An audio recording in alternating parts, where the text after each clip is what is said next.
Despite how the X-Men Dark Phoenix film portrayed it, the relationship between the Shi'ar Empress and the X-Men heroes is far from villainous. Sure, there were fights, but it would be quite a stretch to tag Lilandra Neramani as a villain. In today's video, we will look into the lineage of this exciting character who, despite being a side character in the X-Men saga, played several pivotal roles in and after the Dark Phoenix saga. So, let's get to it. Before we go into our explanation, we have a very small request. If you like our content, please support us by subscribing to our channel. This is a small click for you, but for us it means a lot. Thank you, and let's begin. My handsome emperor has much to learn about masking his manipulations. About Lilandra. Before we move forward with the lineage, let us quickly go over who Lilandra happens to be. Empress Lilandra, who most of us know as Majestrix, is a member of the royal family of the Shi'ar Empire. But who are the Shi'ar, you ask? Good question. This extraterrestrial race of bird humanoid creatures have their very own galaxy where the royal family controls several planets under their government. Now, it is a royal family, so in true royal family fashion, there has to be some sort of drama, yeah? In the Shi'ar Empire, Lilandra happened to be the youngest sister of Deathbird and the younger sibling of Kal'zi. Kal'zi was the one who was to inherit the throne. She was the rightful heir, but she committed a heinous crime and so her rights were nullified. She was banished from the empire due to her crime and Deathbird inherited the throne instead. While Deathbird was the emperor, Lilandra was appointed the Grand Admiral of the Imperial Guard, the Marines of the Shi'ar Empire. Say what you want, Lilandra was a badass from the get-go and we love that for her. Her leadership and political aptitude, along with her superhuman stamina and telepathic abilities, played a huge role in her rise to power, but that is a story for another time. Emperor Neramani. Father. Lilandra Neramani's father happens to be Emperor Neramani. But who is the man? Well, not much is known about him. What we do know is that the Neramani bloodline is an ancient monarchy. This bloodline has every secret of the Shi'ar kingdom, and with their imperial guard, the family is unstoppable. When Emperor Neramani came to power, he was more focused on expanding the territories and acquisitions. He did all the heavy lifting, with Major General Cardom acting as his right-hand man and commander-in-chief of his forces. He seems quite like all the fathers who are far too focused on their work, and they forget they have a life outside of it. Perhaps this was the reason why Lilandra and her siblings were constantly entangled in a rivalry.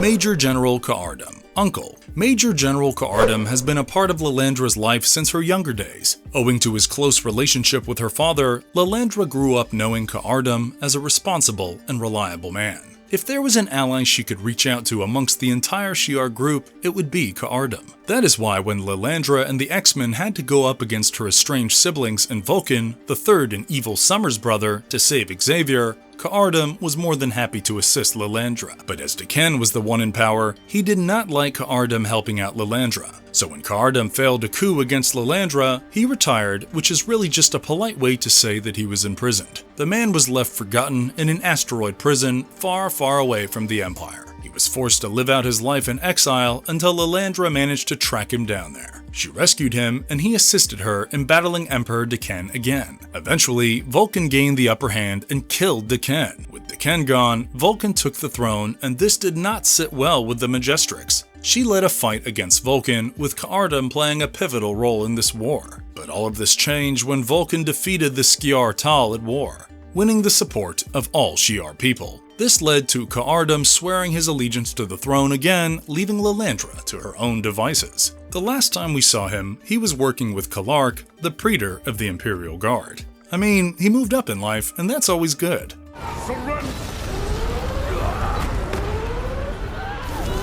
Deathbird, sister. Deathbird is an iconic Shi'ar villain who we see fighting with Miss Marvel and Hawkeye and then joining hands with MODOK. But in reality, she is Lilandra's older sister. That is right, Deathbird is Xandra Neramani. She was the eldest child of Emperor Neramani, making her the rightful heir to the Shi'ar Empire throne. Ever since the time of her birth, there has been something different about her. There was something very primal about this child, and Xandra was very proud of it. She was the one through whom the ancestors were living after all, but these primal tendencies of her did not simply affect the way she looked. In fact, it also affected her mood. She would get uncontrollable fits of rage, which would completely take over her. In one such fit of rage, Xandra killed her mother and a sister of hers. This was regicide and a highly punishable offense. So sure enough, she was kicked out of the royal family. Her right to the throne was nullified, and she was kicked out of the empire as a whole. She was banished into the depths of space to fend for herself. Kelsey obviously did not think that she deserved it, and she rebelled against Daken and Lilandra whenever she had the chance. Her hatred for her siblings pushed her to do quite a few deplorable acts, if I do say so myself.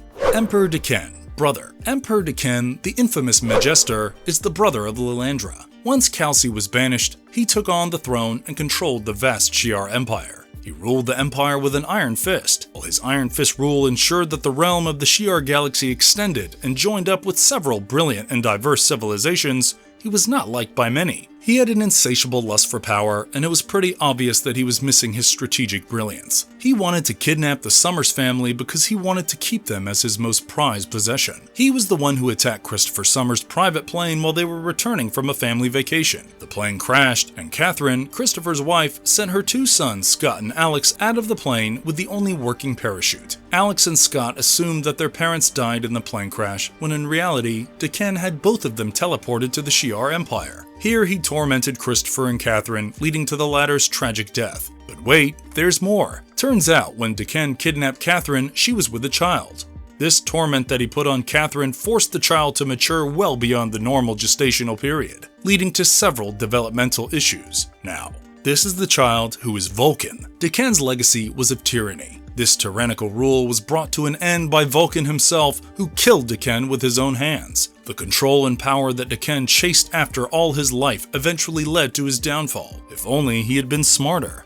Charles Xavier, ex-husband. Charles Xavier, our beloved Professor X, once got entangled with Lilandra. Let me tell you how. Now, after Daken became the Emperor, he made it very clear that he was after power. Lilandra was the General Admiral at the time. Now at one point, she learned that her brother wanted to get his hands on the Macron crystal. This pink stone, which looks very adorable, was no mere crystal. It was thought to be the nexus of all realities. Lilandra definitely did not want Daken to end up with the crystal, so she was opposed to the whole thing. Daken definitely could not care any less. He was the Emperor after all, so he had Lilandra captured and scheduled an execution for her. I mean, I get that sibling rivalry is serious, but is this not taking it a bit too far? Lilandra somehow managed to escape her captivity and decided to head to Earth. While en route, she used her psychic powers to send Charles Xavier visions of her arrival. However, before Charles could get his hands on her, Lilandra was captured by Devon Shakari. Devon was a Shi'ar observer on Earth, and he knew about Lilandra's visit. He took her to the Macron crystal through the Stargate, hoping this would be an end to everything. However, Charles had already deployed his X-Men and they were in hot pursuit, unknown to Devon. Thanks to prompt action from Charles, the X-Men managed to foil Daken's plans and save the day. With Daken now in a catatonic state, the Shi'ar Empire needed a new queen, and Lilandra was crowned the new Majestrix. Lilandra assumed that X-Men had perished in the battle, so she employed Charles as her official consort. They fell in love, and things were great. Charles lived in Chandelar with Lilandra for a while, but when Charles learned that his team in fact were not dead, he came back. This would be considered as a divorce, but the divorce was finalized when Lilandra wanted Jean Grey, the host of the Phoenix Force, dead, which obviously Charles was not going to allow. The two lovers went at it, and while the battle ended with Jean sacrificing herself, I would say that the love Lilandra and Xavier shared died with her.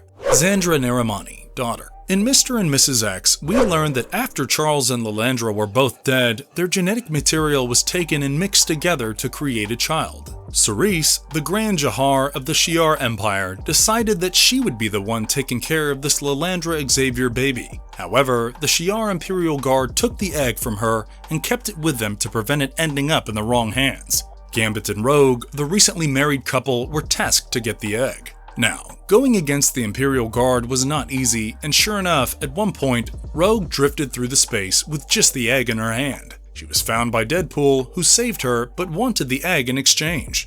She refused, and when Gambit showed up, they fought with Deadpool. After this fight, another contestant showed up to fight for the egg. This time, it was TechNet, a group of extra-dimensional bounty hunters. The trio managed to defeat them and keep the egg safe. However, as the trio argued, the egg broke and a young girl who looked uncannily like Rogue hatched out of it. Kitty Pryde, who knew the whole backstory of the egg, told the child about it. This hatchling went through the memories of Gambit and Rogue to learn about her parents. Once she knew who she was, she decided to take on the name Xandra. Xandra is considered an Omega-level weapon owing to her strong telepathic abilities. I am sure Lilandra and Charles would have been proud of her if they had the chance to meet her. Vulcan, brother-in-law. I can understand if you are all a little surprised to see Vulcan on this list. Trust me, so was I. But it turns out that he has every reason to be here. Vulcan, the mutant brother of Cyclops and Havoc, was born into slavery in the Shi'ar throne world, as we have mentioned before. After he was born, he was artificially aged up to his adolescence.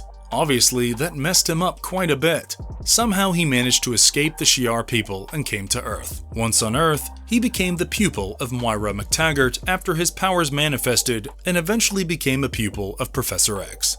However, this did not go the positive way you might think it did. The first ever mission Vulcan took up went up in flames in all ways imaginable. Although he was saved, Vulcan spent years drifting in the orbit of Earth, completely inert. When the infamous M-Day incident happened, he was brought back to life and his powers were reawakened. Once awake, Vulcan was yearning for revenge. He wanted to get even with everyone who had done him wrong, and that included the X-Men. But before the mutant heroes, there was someone else he wanted to pay a visit to. If you guessed the Shi'ar Empire, then you would be right. He went back to the Shi'ar Empire wanting to get even with Decan. But how could he get that close to the Emperor? Why? By starting an affair with his disgraced sister, of course. That's right.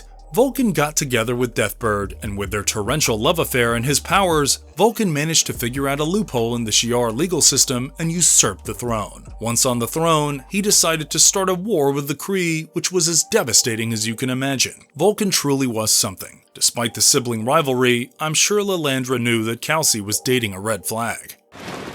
The name's Juggernaut! Juggernaut, former step-brother-in-law. I bet you didn't guess we would be listing Juggernaut in this list now, did ya? Well, given that Cain Marco was the stepbrother of Charles Xavier, who in turn was Lilandra's lover at one point, we have to give him his spot. So, for those who do not know, since childhood, Cain had a sort of hatred for Charles. It was because Cain's alcoholic father used to beat him black and blue pretty much every day, while Charles never did go through the same treatment. Charles excelled in education and sports too, which was another reason that led to their parents treating Cain badly. This affected Cain a lot, and the sibling rivalry between Charles and Cain turned into hatred in no time. While Charles dedicated his life to learning, Cain decided to serve his country.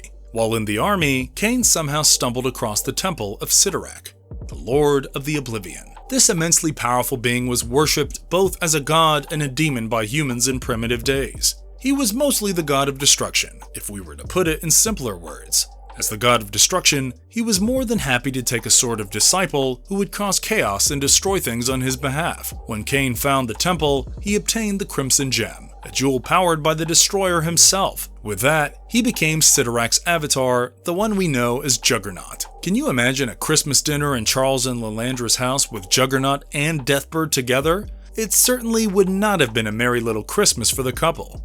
Lifeguard, possibly daughter or niece. Heather Cameron, better known as Lifeguard, is the daughter of Viceroy, the underworld crime lord. But she never knew about her father's job, and so you can imagine her surprise when she was attacked by people upon his death. She was rescued by Storm and Thunderbird, and when she was with them, Heather learned that she was a mutant. When her powers manifested, she joined the X-Men team, taking on the moniker of Lifeguard, as her power was the ability to manifest anything necessary to save lives, including her own. Once she was a part of the team, she was sent on a mission to infiltrate the ship of Khan, the intergalactic warlord. This was the first time Heather met people from the Shi'ar Empire, and what do you know? The resemblance between them was uncanny. This led to a theory that perhaps she had some Shi'ar heritage. As her past was explored more, while it was not possible to identify who her mother precisely was, it was theorized that it could be someone from the royal bloodline of Shi'ar. She could be the daughter of Deathbird or Lilandra herself. No one knows, but to be honest, we are excited to find out.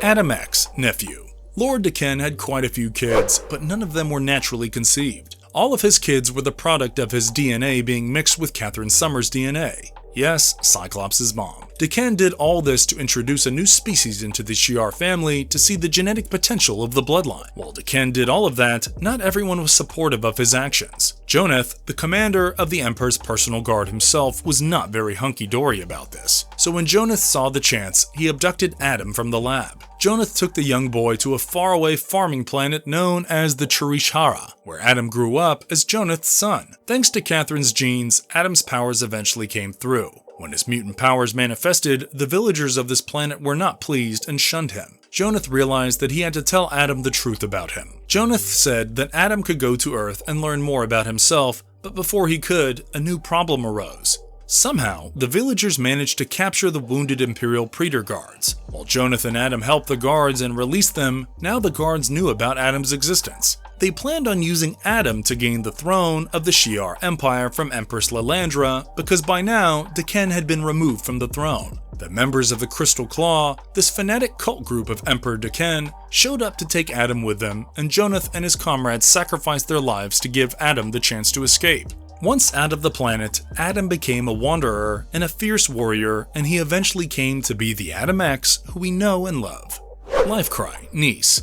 Lifecry, or Deathcry, whichever alias you know her by, happens to be a member of the Shi'ar Empire. Her real name, Xandra Neramani, was taken away from her and eventually forgotten. Deathcry was a huge follower of Deathbird. It was later implied that she was the daughter of Deathbird, which implies why she hates the Shi'ar legal system so much. But that does not mean that Lilandra did not know just how powerful Deathcry happened to be. When the Avengers joined hands with the Shi'ar to help them defeat the Kree, Lilandra knew that the Avengers would be in danger as the Kree would definitely try to get revenge. So she told Deathcry to join the team to ensure their safety. Deathcry, despite her differences with the royal court, joined the group as their protector and did so valiantly. She eventually became close friends with Hercules and Vision, which was a heartwarming experience. After the Avengers defeated Immortus, Deathcry decided to leave the group and return to the Shi'ar Empire, for the Avengers no longer needed to be protected.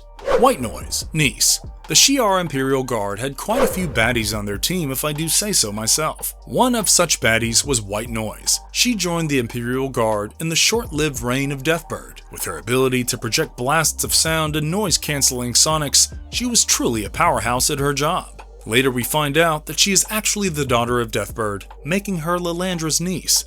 Blacklight, nephew. White Noise had a twin brother named Blacklight. He too joined the Imperial Guard back in the day when Deathbird was the Empress. He had the power to produce dark energy blasts, which surely came in handy when Empress Deathbird wanted them to fight Starjammers and Excalibur. Deathbird did this so that she could get the Phoenix Force all to herself. Now, in this fabled fight, Blacklight and White Noise together attacked Captain Britain, but they were defeated by Raza, the Starjammer. When they saw their mother being attacked by Lilandra, they came to her aid, even though the battle was a losing one. Eventually, the siblings, along with the entire Imperial Guard, fled through an abandoned teleportal. Marvelous verdict. The Majestrix of the Shi'ar Empire has given us quite interesting adventures and even more interesting characters from her family tree, won't you agree? Her family is filled with heroes and villains, and honestly, we are glad that Lilandra happens to be one of the good guys herself. She would have been quite the formidable opponent to defeat had she not been the ally of our mutant heroes. As an ending note, all we have to say is, give Lilandra more story arcs, please! And if you liked our content, don't forget to leave a like and subscribe to us if you haven't already. Have a good one and be safe. Thanks everyone.